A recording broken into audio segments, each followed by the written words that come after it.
ღვინის საწარმოები რთველისთვის ემზადებიან. კომპანიების მფლობელების განმარტებით წელს რეგიონში უხმოსავალს ელოდებიან.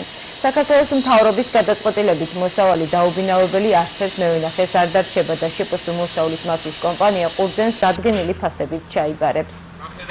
წარმოება მზათა გვაქვს, დავიწყებთ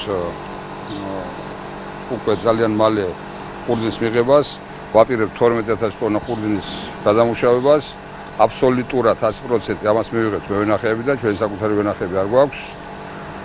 შეუფერხებლად გვაქვს იმედი, რომ შეუფერხებლად ჩავატარებთ რთველს. დაიწყო მწიფობაში შესვლა ყურძენმა.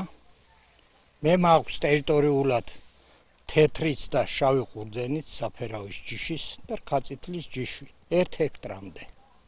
ორივე ერთად. ეხლა დაიწყო შესვლა ყურძენმა მწიფობაში, ალბათ სექტემბრის ნახევრისთვის იქნება მწიფე ყურძენი. და ველოდებით, რაც გადაგვეხდიან ტკბილში, სიტკბოში, მიღება როგორი იქნება, ეგ უკვე ჩვენ ველოდებით მაგას.